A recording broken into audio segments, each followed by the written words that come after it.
मन तू पावेगा अपना किया रे, भोगेगा अपना किया रे। मन तू पावेगा अपना किया रे, भोगेगा अपना किया रे। जैसे कर्म करोगे वो भोगने पड़ेंगे। अब कर्म ही क्यों ना सुधारे हम पहले, हम कर्म अच्छे करें। जैसे भक्ति कर्म कर रहे हैं वो भी गलत, शास्त्र विदिता कर्म अनुमान आचरण कर रहे हैं, उनका कोई लाभ होना नहीं। और बाकी हम कर्म ठीक कर ही नहीं रहे, क्योंकि हम किसी को लूटते हैं, रिश्वत लेते हैं, मिलावट करते हैं, अटपट करते हैं। ये हमने देना पड़ेगा, ये हमने भोगना पड़ेगा। जैसे एक समय एक गुरु शिष्य चले जा रहे थे, रास्ते में एक मछलियां पकड़ने वाला शिकारी मछली पकड़ रहा था और मछलियों को जाल भर भर के बाहर डाल रहा था। वो तड़प तड़प कर मर रही थी। तब गुरुजी से शिष्य ने पूछा कि हे गुरुदेव, इस अपराधी प्राणी को क्या सजा मिलेगी, कैसे पाप कर रहा है, कैसे जीव मर रहे हैं इसके सामने, इसको जरा रहम नहीं। गुरुजी ने कहा बेटा इसका उत्तर मैं फिर दूंगा। 5, 7, 10 वर्ष के बाद फिर गुरु शिष्य दोनों चले जा रहे थे।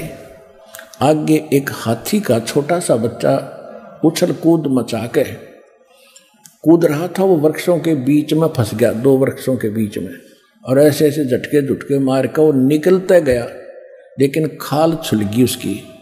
वर्षा के दिन थे, उसमें कीड़े पड़ गए और कीड़े पड़ा, वो पड़ा पड़ा चिल्ला रहा था। अनगिन कीड़े मोटे मोटे उसके शरीर को खा रहे थे, उसके प्राण नहीं निकल रहे थे। अब दोनों गुरु शिष्य वहां से निकले, तब उस चेले की दृष्टि पड़ी कि ये क्यों चिल्ला रहा है हाथी का बच्चा। देखा उसमें कीड़े पड़े हुए।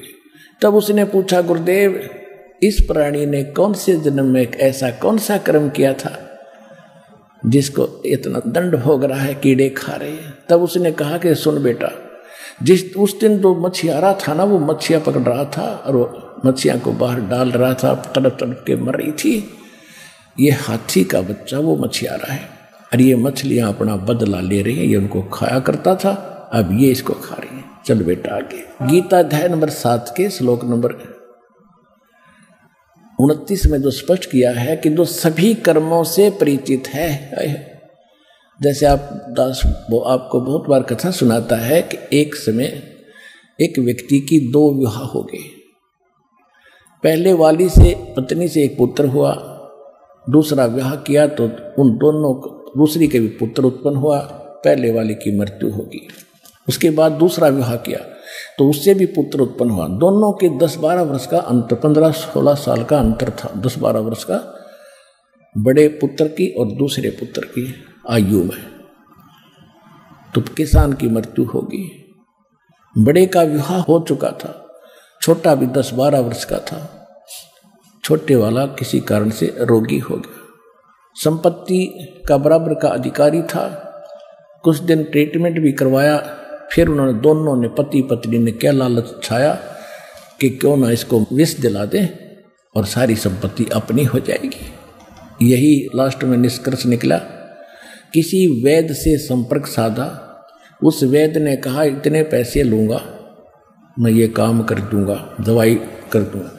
ऐसा ही हो गया। उसने 200, 250, 500 रुपये जो लिए वो दे दिए और उसको विष दे दिया, वो मर गया।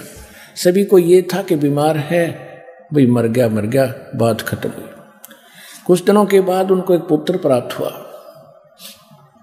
इकलौता पुत्र, सारी संपत्ति भाई वाली भी अपने पास, और दिल खोल कर उसको खूब खिलाया पिलाया, ठाठ से पाला पोसा।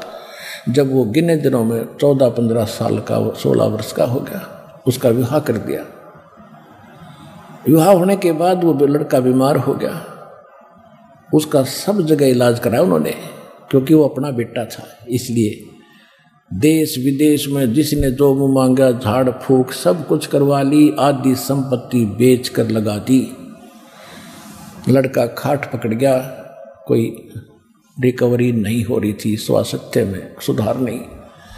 एक दिन उसका पिता उसके पास बैठा था, मत्था पकड़े, क्या होगा भगवान, इकलौता पुत्र, ये जीवेगा नहीं।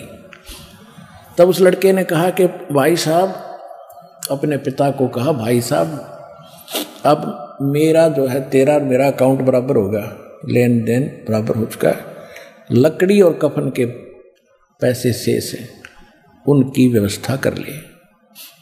अब उसने देखा कि लड़का इतना दुखी हो रहा है, ऐसा इसकी बुद्धि काम नहीं कर रही, पिता को भी भाई कह रहा है। उसने कहा नहीं बेटा मैं तेरा पिता हूँ। अगर नहीं तू मेरा भाई है। कि नहीं आपको बेटा पहचान में नहीं आया, देख मैं तेरा बाप हूँ। नहीं तो मेरा वो भाई है जिसने मुझे जहर देकर मारा था, याद है तेरा वो कहानी। आज मैंने अपनी पाई पाई प्राप्त कर ली है, तैने जो मेरी संपत्ति हड़प करी थी वो मैंने खर्च करवा ली है, और अब तेरा मेरा हिसाब बराबर हो गया। तब उसने कहा कि भाई वहाँ खुल गई फिर तो कहा अब मेरी मृत्यु है, कोई नहीं रोक सकेगा मुझे। तब उसने कहा कि एक बात बता दे भाई साहब, तेरी बात सारी सच्ची, मेरी आँख खुल गई, मेरा तो कुल नाश हो गया, तू मर गया तो कुछ नहीं मेरे पीछे, या संपत्ति के काम आई जो शेष बची है। पर एक बात बता, मैंने जैसा जुल्म किया था वो तो मेरे को मिल गया, ठीक है, मैंने तो अपना कर्म किया पा लिया, लेकिन ये लड़की जो कन्या तेरे ब्याही आई है, तेरी पत्नी है, इसने के पाप कर दिया, अब ये जिंदी जलाई जाएगी। क्योंकि उस समय सती प्रथा जोरों पर थी, मरने वाले की पत्नी साथ फूकी जाती थी उसी चिता। तब उसने बताया कि वो वैद्य कहाँ है, डॉक्टर जिसने मुझे विष दिया था कि तेरी मृत्यु के 4 वर्ष बाद उसकी मृत्यु हो गई थी हार्ट अटैक से। उसने कहा, लड़के ने कहा कि ये वही दुष्ट आत्मा है जो आज मेरी पत्नी रूप में आई हुई है, अब यह जिंदी फूकी जाएगी, इसको यही सजा पर्याप्त है। मन तू पावेगा अपना किया रे, भोगेगा अपना किया हरे। हे मन तू पावेगा अपना किया रे, भोगेगा अपना किया हरे।